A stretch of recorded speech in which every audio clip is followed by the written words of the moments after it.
Abbotsford, BC. A city where innocence still has a foothold. With dozens of churches scattered across the community, it's the undisputed buckle in the British Columbia Bible Belt. Until the devil comes to town. I'm Buddy's mouse. It's a little party for us, huh? No! Please, no! Stop! Stop! Who would do something like this? Obviously, he was a disturbed individual. The search is on for a vicious predator. Catch me, if you can. Who toys with his victims. This killer was taunting not only the police, but was taunting and threatening the entire community. Cutting-edge forensic science is employed to track down the killer. But at every turn, investigators are foiled. It was just a very, very tough case to solve. Are you having trouble finding the killer? In this deadly game of cat and mouse, who will come out the winner?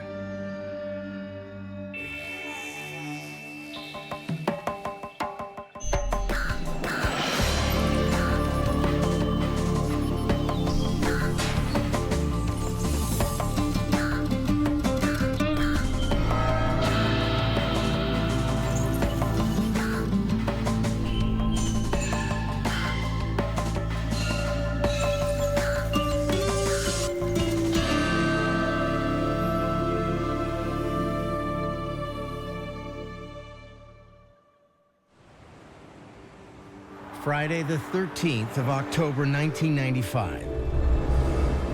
Dark forces are at work in the city of Abbotsford. A devil prowls the streets and leaves behind his handiwork.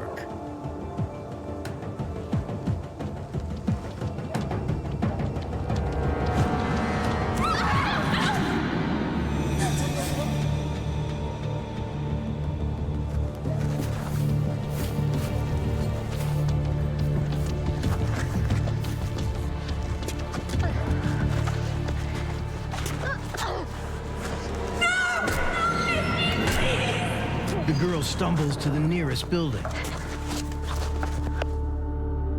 The Abbotsford Hospital. 16-year-old Misty Cockrell has already undergone several emergency procedures when Police Sergeant Rod Gale arrives.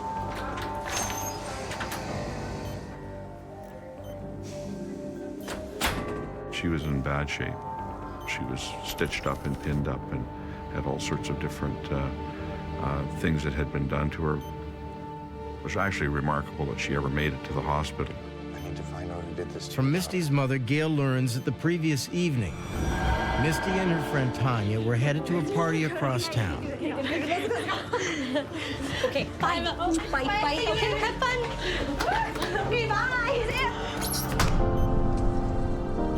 What happened later, only Misty can tell. But massive head injuries have left the girl disoriented and confused. Misty? Misty, can you hear me? What are you doing in here? Don't touch me.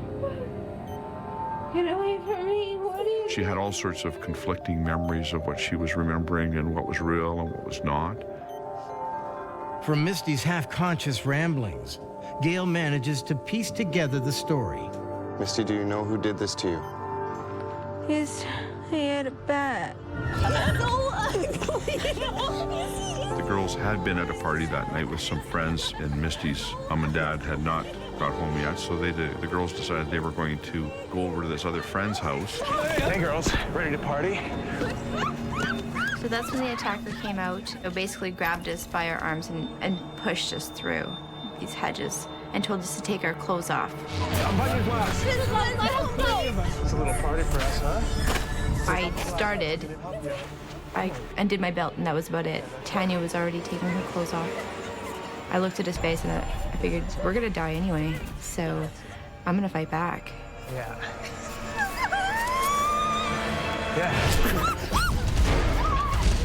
He ended up grabbing the bat anyway. I just remember looking through the hedges at my school and counting 7 blows to the head, thinking this is the last of it.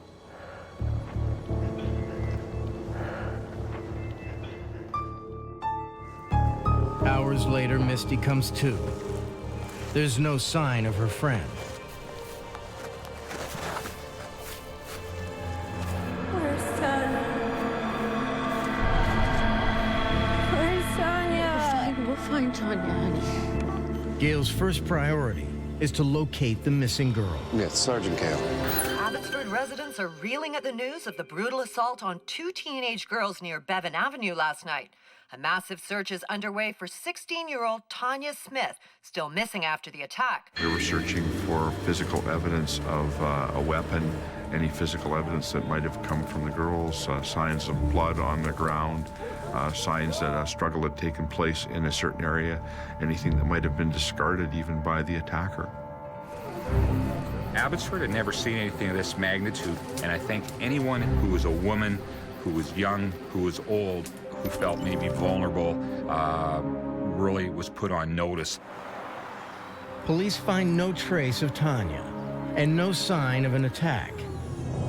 But 20 kilometers away, just outside the city of Chilliwack, a fisherman stumbles upon a disturbing scene. RCMP Inspector Kevin McLeod answers the call. There was some clothing located, apparently tossed up in some bushes. The clothes looked to be thrown up and hanging in these bushes very haphazardly around the entrance of this pathway down to the Better Canal.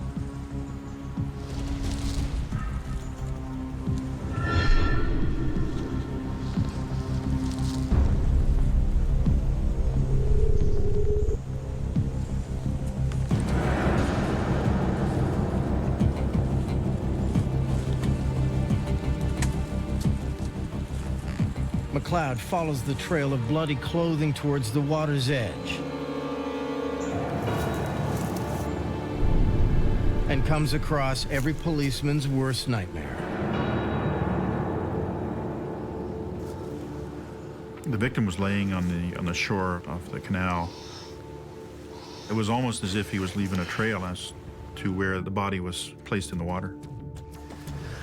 McLeod is aware of the missing girl in Abbotsford. Sergeant Gale, Kevin McLeod, I think I got your girl. We retrieved a photograph of the victim from the Abbotsford police and were able to determine that the victim was Tanya Smith. This was a young girl. She wasn't a troublemaker. She was just out doing what your own daughter would do on a weekend, and she just happened to be in the wrong place at the wrong time. The forensic team scours the area where Tanya's body was found. At the top of the trail, tire tracks. We knew that this girl had most likely been transported by a vehicle from Abbotsford to Chilliwack. They also find boot prints. The evidence is preserved as plaster casts. There was no way to identify at that time whether or not these were, in fact, the killer's tire tracks or the killer's footprints. So you record and note everything. Back in Abbotsford, Gale returns to speak with the only person who can identify the killer. But Misty can no longer help him. She's slipped into a coma.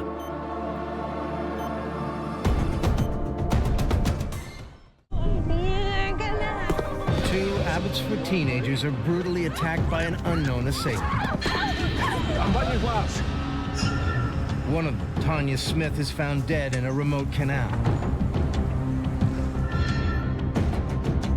The other teen, Misty Cockrell, has slipped into a coma and barely clings to life.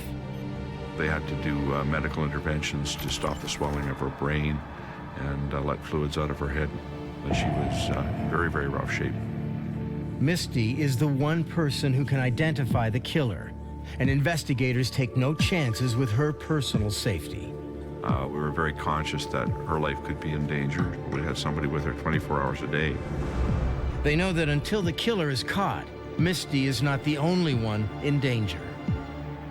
There was a recognition immediately that this person was a threat to all our communities. The autopsy of Tanya Smith reveals the base brutality of her killer. Both Misty and Tanya had suffered head injuries, as if they had been struck in a very forceful way by a blunt object of some kind. Matching Misty's description of being attacked with a baseball bat. Tanya's body shows other signs of abuse. There were some scrapes on her back that were consistent with having her body having been dragged over a sharp metal edge. One of the theories was that she had been placed in the trunk of a car, and when she was removed from the car, her back had scraped against the lower edge of the trunk. A vaginal swab reveals fresh traces of semen. Given Misty's account of the attack, it's almost certain Tanya was raped. There's also a chilling final touch. They discovered what they believed to be a bite mark on the right nipple of Tanya's body. Tanya was not only raped and murdered, her body was desecrated. Investigators hope the autopsy results can help them track down this twisted killer. The semen in Tanya's body is one place to start. Whenever seminal fluid is found, there's always a very good chance of developing a good DNA sample from that. But in 1995, finding DNA is no quick fix. DNA science had evolved to the point where it was being accepted in court, but it was very much in its infancy, and the ability to get a sample produced and compared was taking up to 6-8 weeks at that time. Investigators wonder if the bite mark can provide another clue. Forensic dentist Dr. David Sweet is called in to examine the wound. Traits and characteristics that are recorded in the teeth are much like a signature. A signature that can be compared with the bite pattern of potential suspects. In this particular case, the teeth were quite unique. Some teeth were rotated, pushed out of position, chips and fractures on them. Distinctive features that are unlikely to be shared by more than one person. Dr. Sweet also swabs the bite mark for DNA that might have been left behind in the killer's saliva. But DNA evidence, whether from the semen or from the bite mark, is only useful if they have a suspect to compare it to. Thanks for coming, bud. Determined to make a quick arrest, investigators set up a special task force made up of officers from across the region. This guy's been getting to us. Location where we found The task force includes criminal profiler Glenn Woods, whose job it is to get into the mind of the killer. Woods focuses on how the attack took place. The offender abducted 2 victims at once, which is unusual in the sense that it tells us he had a lot of confidence, that he felt comfortable that he was able to control 2 victims versus 1. It tells us that he had the physical strength to be able to do that. Surprised. Woods also believes the killer was armed with a certain knowledge. He felt comfortable that where he was bringing the victims was a place that he would have some privacy. It tells us that he's familiar with the area. So he's no drifter passing through town. This killer is homegrown. With that in mind, police interview friends who were at the same party that Misty and Tanya attended, including 2 boys who gave the girls a ride home. Tanya and Misty were dropped off by 2 young men who were basically strangers to them. They didn't know them that well. I believe they just met them that night. Could these clean-cut young men be responsible for this brutal attack?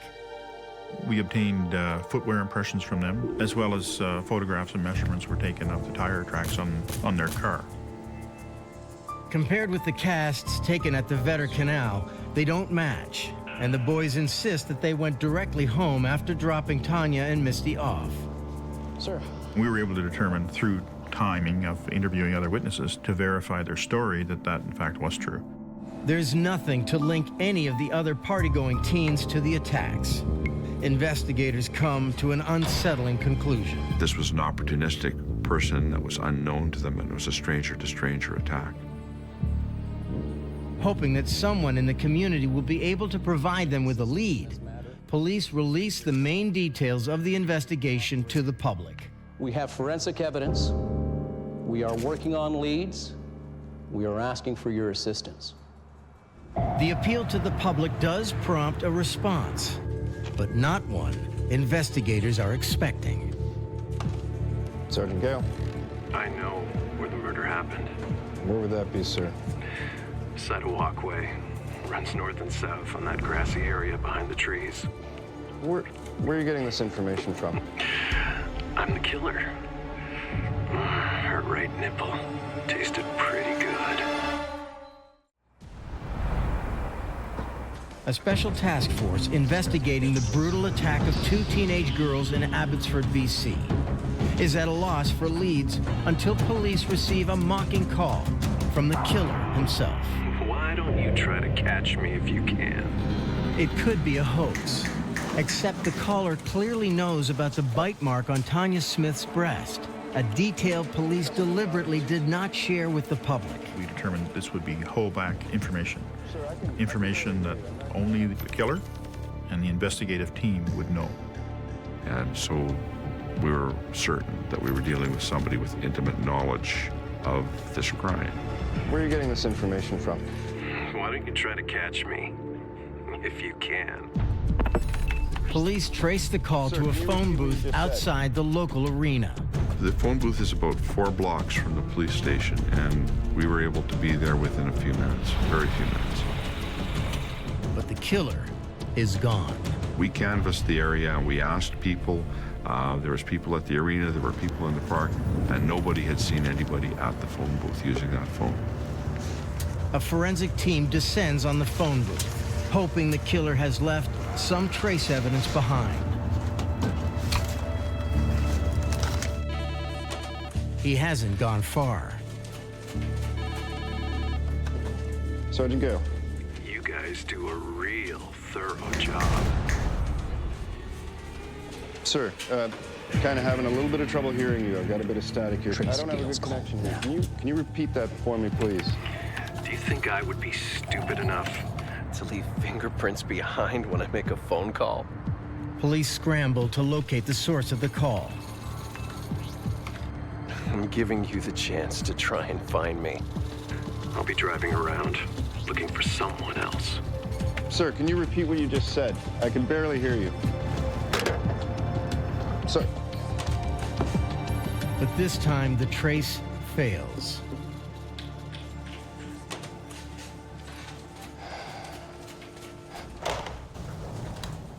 I know where the murder happened. Where would that be, sir? Side of walkway. Runs north and south. Would the killer risk getting caught just to taunt his pursuers? He's called us twice. When someone starts calling the police, we start looking at that kind of behavior as it's almost psychosexual. It has a different kind of gratification for him, and it's not sexual in the pure sense of the word, but there's some intrinsic value for him to put himself in jeopardy by calling the police. This individual was watching the police and really enjoying what he was doing, playing this game.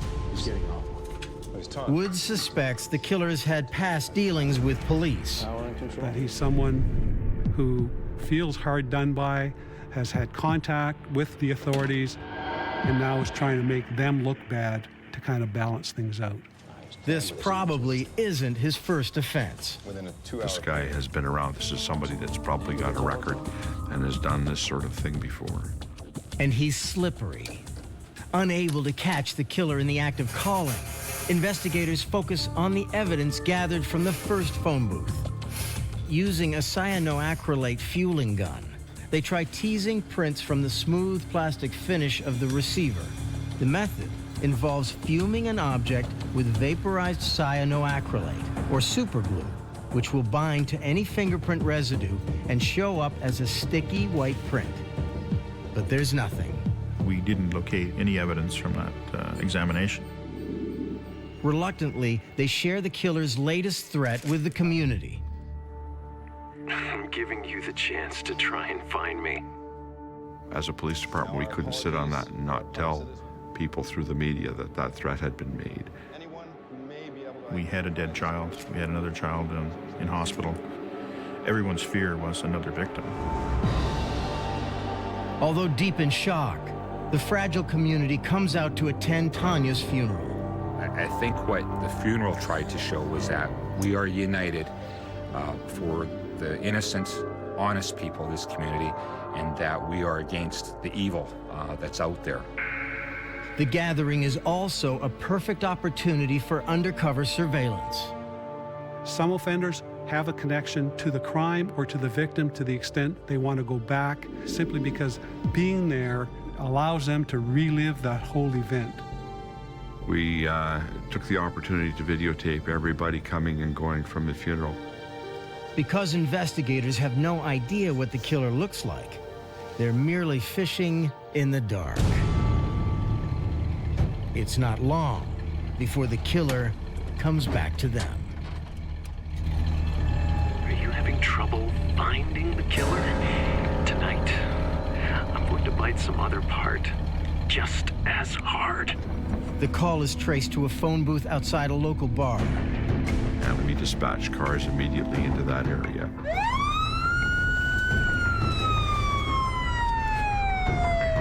Sergeant Gale.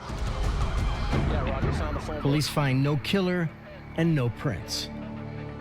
He'd already said to us after the phone call from the MSA Arena, do you think I'd be stupid enough to leave fingerprints behind? In this gritty game of cat and mouse, the killer is very much ahead. On November 17th, more than a month after being savagely attacked and left for dead, Misty Cockrell defies all medical odds and gets out of the hospital. With the killer still at large, police fear Misty's life remains in danger.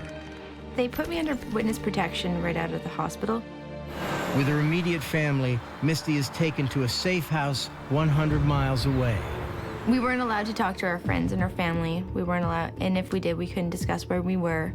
Our lives completely changed at that point. For investigators, Misty's miraculous recovery is a godsend. They are finally able to tap into her memory and get their first look at the killer. He looked like he was balding. He had frizzy hair, thought maybe it was reddish. I remembered him having thin lips. Helping police was one way Misty could regain some control over her life. I didn't want to give him the satisfaction of having my fear. So I continued to fight back. So even if it was just from my bedroom in my home at the time, he wasn't going to win. It was thick mustache. She was a fighter, and she continued to be a fighter throughout the whole case. But because of the brutal beating she endured, police must take Misty's information with a grain of salt. The advice we got from clinicians and doctors were that the information she's providing may not be as reliable as we'd like. Why don't you try to catch me if you can? So they turn to the only other evidence the killer has left behind, his voice. Linguistic expert John Esling joins the investigative team. The question initially was whether there were any distinguishing characteristics in the caller's voice which could pinpoint who that individual was. Do you think I would be stupid enough to leave fingerprints behind? In listening to this particular voice, what struck us was that there were words that the speaker used in the calls that he made which carried an intonation pattern which I hadn't heard before. Are you having trouble finding the killer? It was a distinctive pattern, a rising-falling type of intonation pattern. Esling believes the killer's manner of speaking is distinctive enough that it might be recognized by members of the community. It became a strategy that we would release the voice tapes, and hopefully somebody would recognize the voice and call in and say, I know that person. They broadcast the voice recordings to the public, along with the forensic sketch, and within days receive a tip on a dead ringer.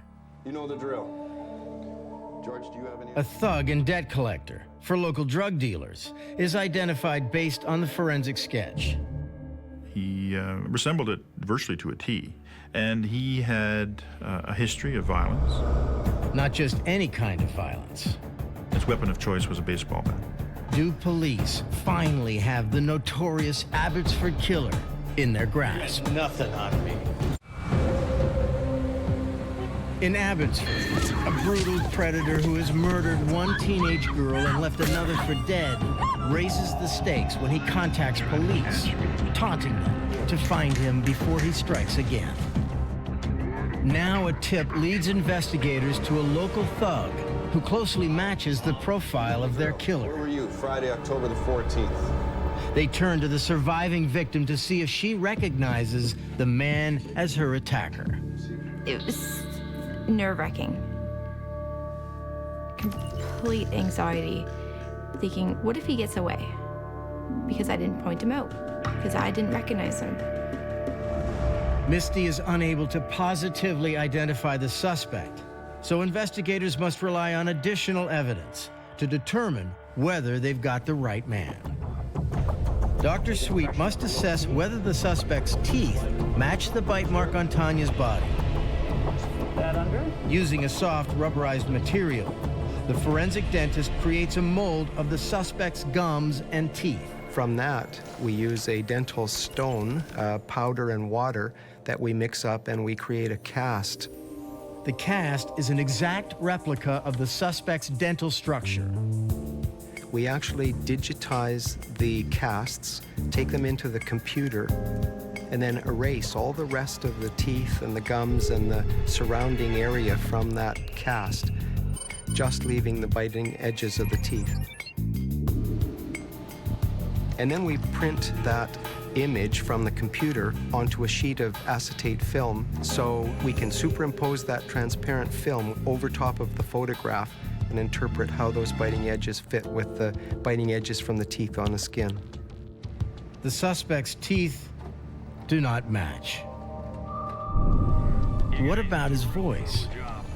Does it match the calls received from the killer? Fingerprints behind when I make a phone call. Okay, here's your chance to find me. We listen to the resonance and we listen to the noise. The resonance is the characteristics of the nasal sounds, of the vowel sounds, and the noise is the characteristic of the fricative sounds like S's and S's. And the way that any individual produces those sounds can be indicative of the way they've learned them and of their individual identity. The voice doesn't match either. So he was eliminated as a suspect in any of these matters. The killer is still at large and making a mockery of police efforts to catch him. The media and just the public itself were really critical of the police. They figured that they weren't doing their job.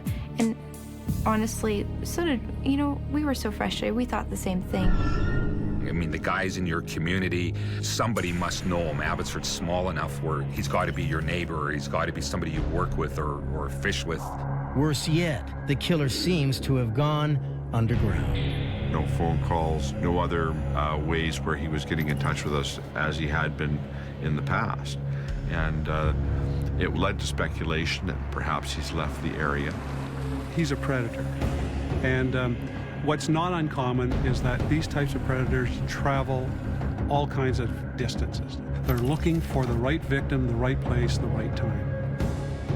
This killer has most definitely not left the area. On February 17th, 4 months after the attack on Tanya and Misty, he makes a reappearance in a most dramatic fashion. Good morning, Abbotsford. This is Radio Max, Maximum Radio. The lines are open. To hear your favorite classic rock, just give me a ding. The DJ gets an unusual request. He got a phone call to tell him to go out and look at the Radio Max vehicle. Oh, no. Oh, no, you sick son of a... It's Tanya Smith's headstone.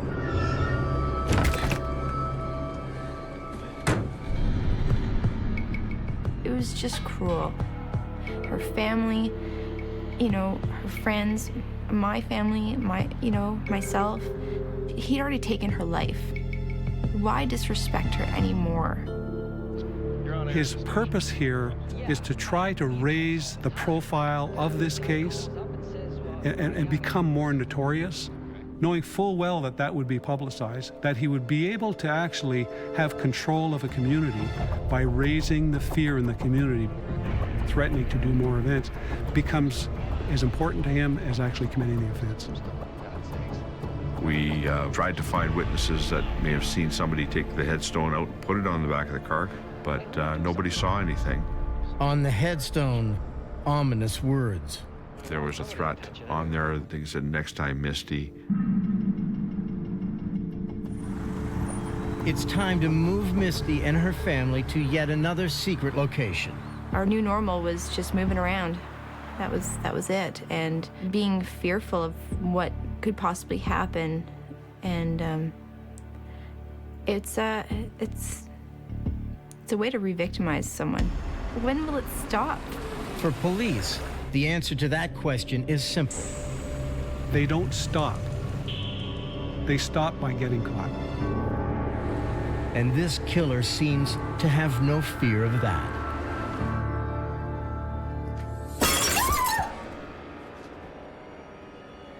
We received a call at the Abbotsford police station from a citizen, a woman who was home with her children.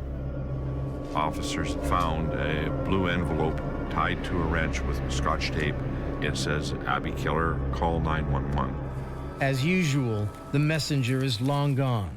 Of course, there was a search done in the area as well, and canvassing done, but nobody had seen anyone throw the wrench or found anybody in the area. The killer's bravado is unnerving, but this time he's made a crucial mistake. Examining the package, investigators uncover what has been eluding them for the last 4 months.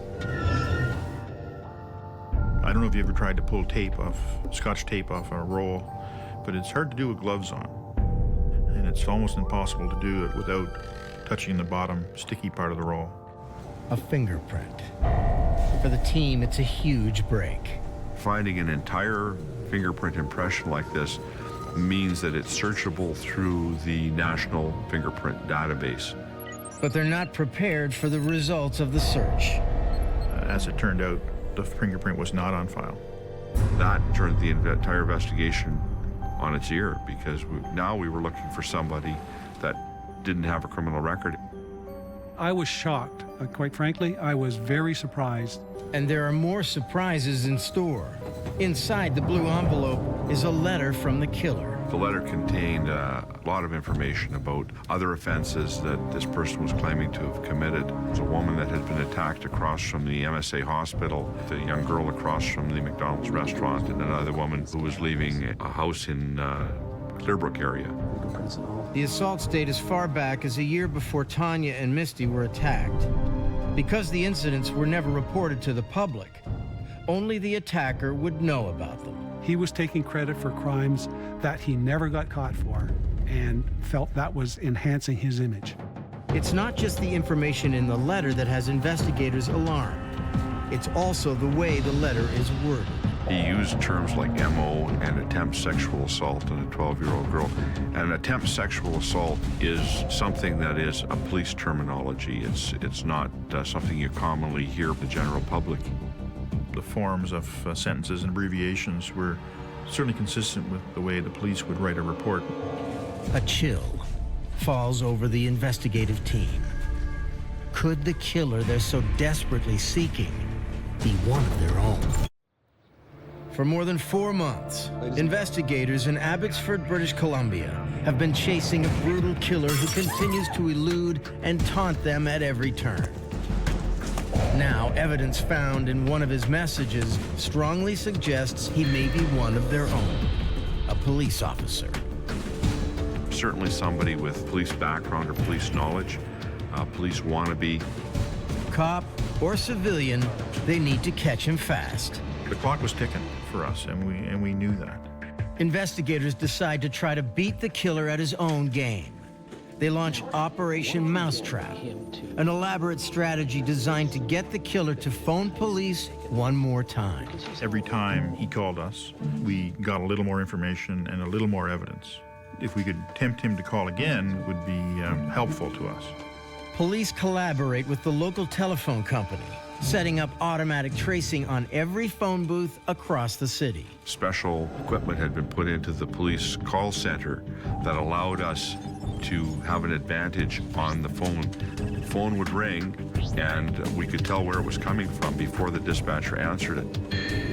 When the killer calls, police need to get to the phone booth much faster than in the past.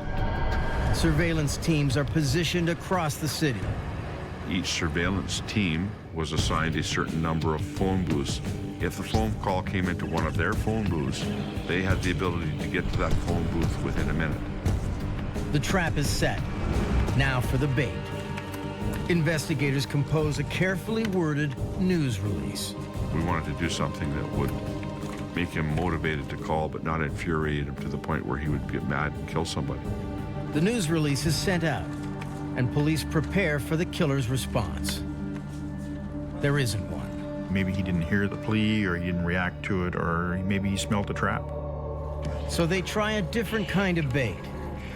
They broadcast more of the taunting calls, hoping the sound of his own voice will prompt the killer to call again. Do you think I would be stupid enough to leave fingerprints behind when I make a phone call? Basically, it was kind of a last gasp hope before probably having to downsize the whole operation. Less than 3 hours later, the phone rings, but it's not the killer. Sergeant Gale. Hello. I'm calling about those tapes. We got a call from a woman who said that she believed it was her son's voice that she was hearing on the tape. She gave information that her son fished at the Vetter Canal, and he'd made some suspicious comments to his brother about, you don't know me anymore, you don't know what I'm capable of. Her son's name is Terry Driver. Investigators dig into his background and learn that he has police connections. This individual was the son of a retired Vancouver City police officer. We later learned, in fact, that he was also interested in becoming a police officer himself and had been turned down from applications to the police department. A police wannabe, just as investigators suspected. They also discovered that Driver spent much of his youth in and out of special care facilities for violent behavior. Despite this, he has no criminal record, similar to the killer. They contact Driver's workplace. Driver worked at a small printing press operation in Abbotsford. Each time a taunting call was made to police, Driver was absent from work. With the coincidences stacking up, police decide to get a closer look at Terry Driver. He had a fairly average middle-class home. Not exactly a psycho killer's lair. He's a married man. He had 2 children. He was working full-time at a job, living in our community for 4 or 5 years. To top it off, Driver doesn't fit the killer's physical profile. He did not look at all like our composite drawings. Is it possible investigators have the wrong man again? For 6 months, a brutal murderer has eluded police and held the tight-knit community of Abbotsford in a thrall of terror. Investigators finally have a suspect in their sights, 31-year-old Terry Driver.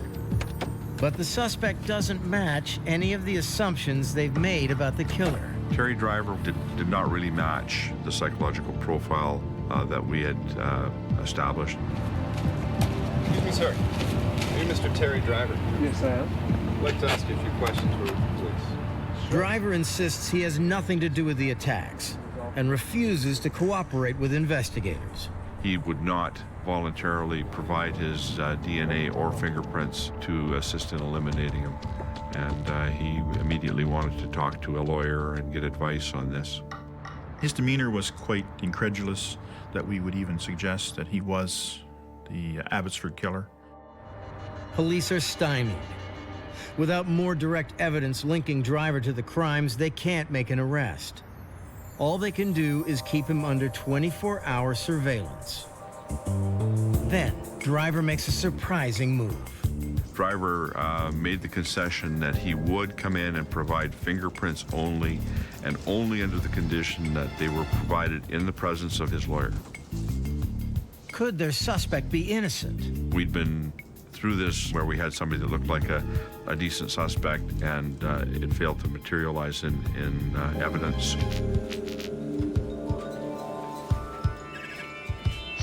This time, however, the evidence is irrefutable. I think 11 points of identification were found, which was sufficient to say it was positively his print. Investigators are ecstatic. Rod hugged me and threw me up against the wall, hurt my back. But Terry Driver is stunned. I believe that he was willing to give his fingerprints because he had been very careful not to leave fingerprints behind. And he'd said as much in the phone calls that he made. You think I would be stupid enough to leave fingerprints behind when I make a phone call? We thought, well, could the killer actually be that dumb? And it turned out he was. The first call investigators make is to Misty's family. So my mother called me that night and said, Misty, they got him. They caught him. I'm like, the killer? Really? And she's like, yeah, they've arrested him and everything.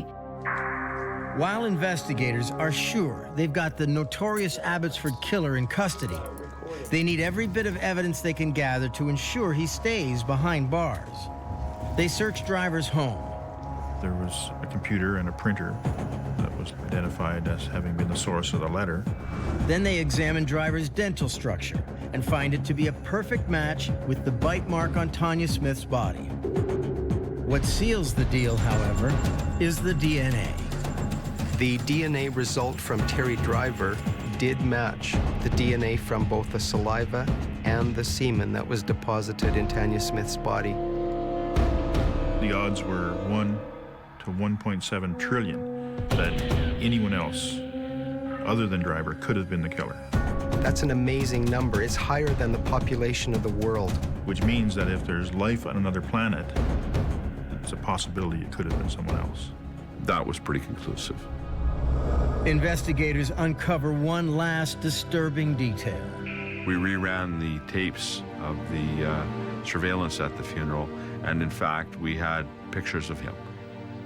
Terry Driver did attend Tanya Smith's funeral, just as police suspected the killer might. Terry Grant Driver is found guilty of the first-degree murder of Tanya Smith and the attempted murder of Misty Cockrell.